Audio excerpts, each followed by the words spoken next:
Hello, hello. And thank you so much for joining us again today. My name is Karen Pippen, and I'm your online piano instructor. And today I decided, hey, it's February.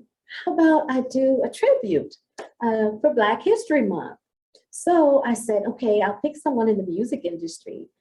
And then I started to think, and it's like so many that I could choose from. I couldn't narrow it down. So I said, well, we'll narrow it down by using a genre. And so I'm thinking, okay, gospel is gospel, Black gospel music is one of my favorite genres. So I did choose that. And then it was like, still, it's a lot of people to choose from, awesome people. And so I said, how about we just take it all the way back? Just go back with it to the very beginning. And so it's like, let's do a tribute to the father of gospel music. Now, do you know who the father of gospel music is? If you do, or even just take a guess, put it down in the comments who you think the father of gospel music is. Go ahead. And while you're doing that, I've got some slides I want to share with you. So let's do that. Let me get the slide set up here. Here we go.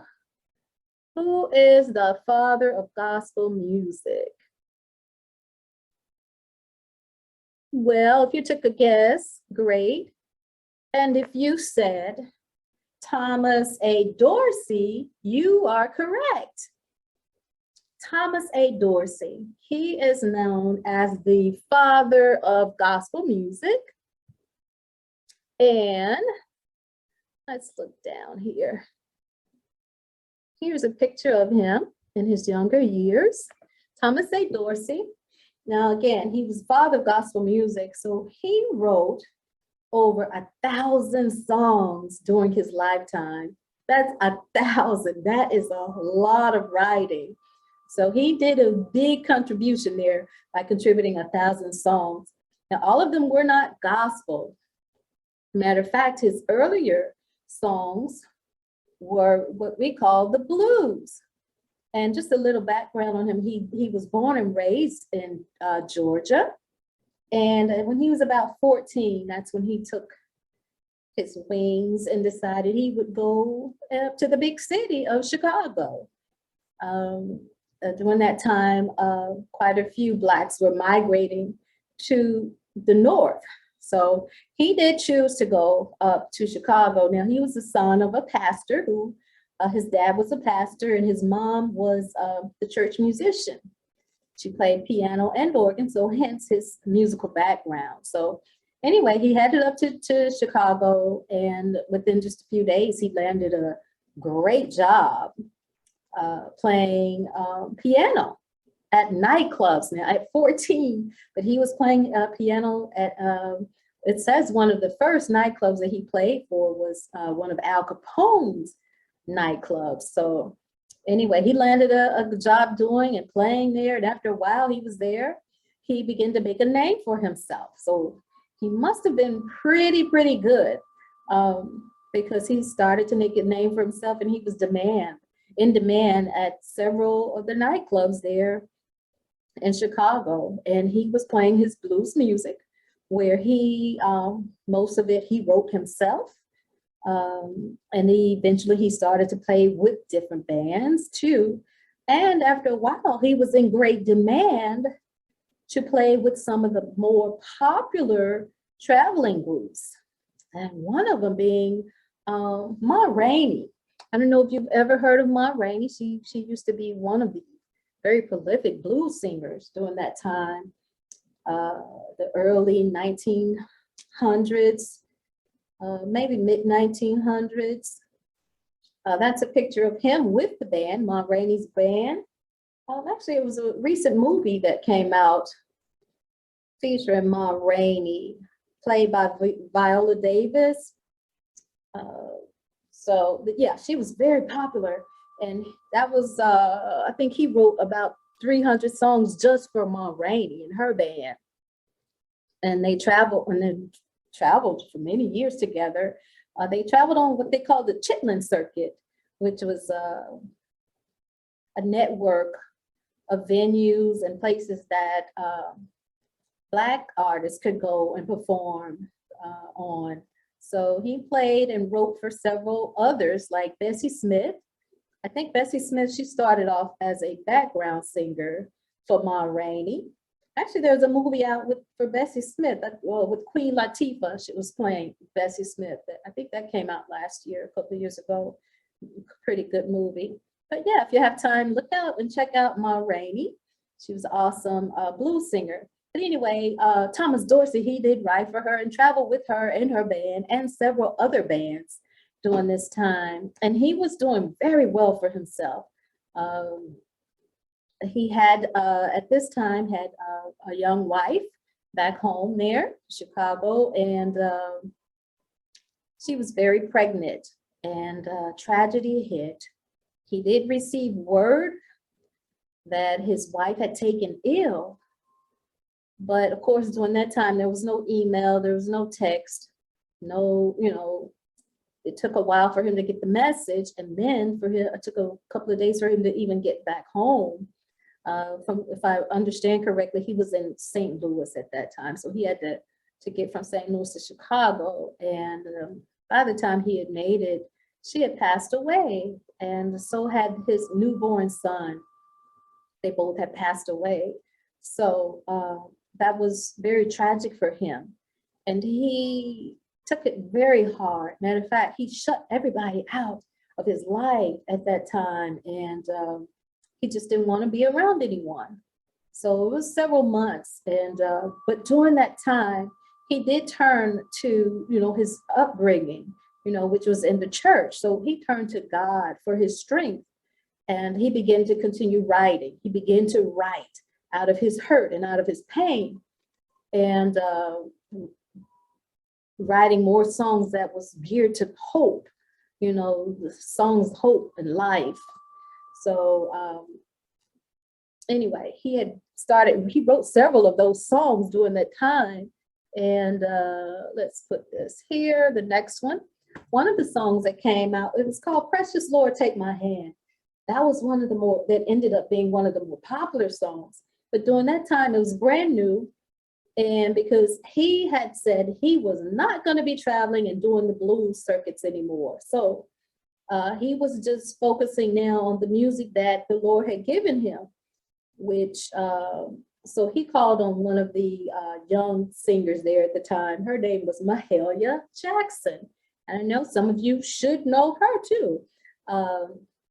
Later on in her life, she was a very prominent spiritual singer, or now she's a gospel singer, but she also was one of the first women to ever have her own TV talk show.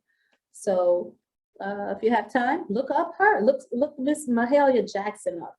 Be a very interesting story also. But he called on her because she was one of the big time singers of the spiritual songs that was being sang that time in the church, the Black churches. And she traveled around singing the songs and had made a pretty good living as a teenager, traveling from different churches and singing.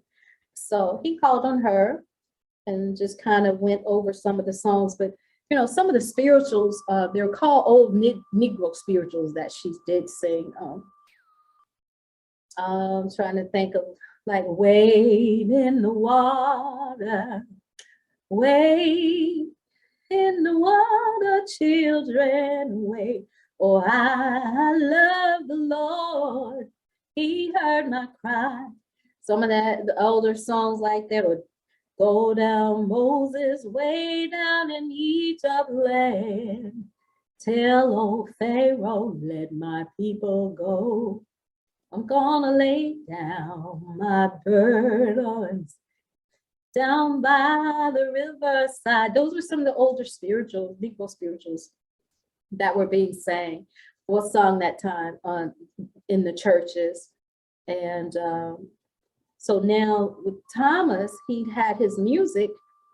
Of course, the songs that he had written, they still had that bluesy kind of feel, because that's what, that is what he had been playing all of his life. So some people liked it. The people who loved it the most and right off the bat were the younger crowd. They loved it. The young people in the church, they really loved it. So anyway, he taught the songs to Mahalia, and as she traveled, he asked her to include some of his songs in her repertoire while singing. And so she did, and then a few other singers also. But they were like calling this because people were asking, wait, what is this? It's not blues, it's not spirituals, what is it? So they were calling them Dorsey songs because he was the one who had written those songs. And anyway, after a while, he's like, we're gonna have to give these things some names. So Mr. Dorsey, he decided that his songs would no longer be those sad bluesy songs that he used to write. So he said that since God had changed his life, that he was gonna call them gospel music. So that's what it was called, because they share the good news of Jesus Christ. Of course, the word gospel means the good news. So the songs begin to have the title of gospel music. And it took a minute before it really got off. Like I said, it was mostly the younger crowd that really loved the music. They could really get into it. Later on, you can see these are some of the other gospel artists who traveled around, and it just helped the music it begin to circulate. And after a while, it did take off, and it's still and doing very well, flourishing right now. But it says because of the blues influence in the songs, the gospel music was very attractive to the younger crowd in the Black churches at that time. So, yep. So that's what was happening with the gospel music. It started and it did get a kind of foothold and took off. Quite a few people started with it, and even Mr. Thomas Dorsey, he had his own. People would call him to come and sing at the churches. This is him here singing there at a church, and another picture of him. This is him in his latter years. On an interview that he did. It was on a documentary. I believe it was called Say Amen, Somebody, or Somebody Say Amen. But yeah, Mr. Dorsey was featured in one of those talk shows. But again, I wanted to say, like, a couple of the other songs that he did write was Highway to Heaven. He wrote many, but I do remember this as a kid. We used to sing that, Highway to Heaven. And then Peace in the Valley. It will be peace in the valley for me. He did that, but the most popular one was Precious Lord, Take My Hand. And I don't know if any of you know this, but that also was one of Dr.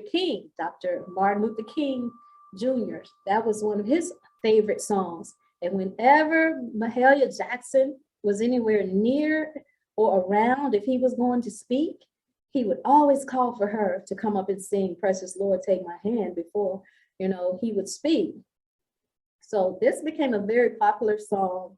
And I'll just read some of the words. It's just, Precious Lord, take my hand, lead me on, let me stand. I am tired, I am weak, I am worn. Through the storms, through the night, lead me on to the light. Take my hand, precious Lord, and lead me on.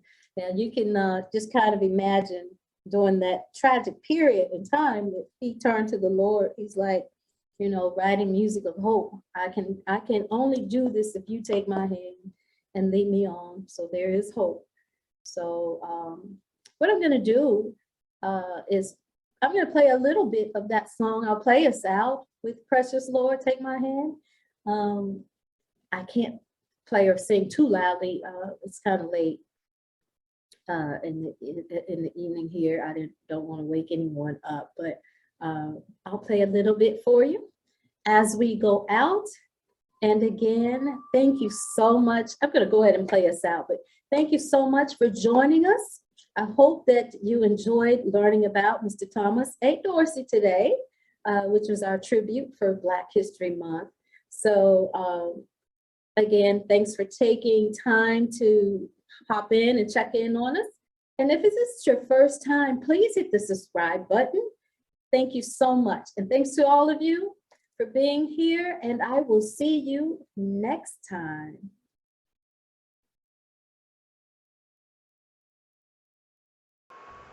Oh, and I invite you to click on the link below to grab your free piano beginner's kit.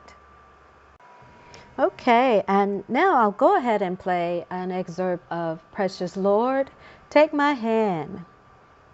Enjoy, and thanks for tuning in.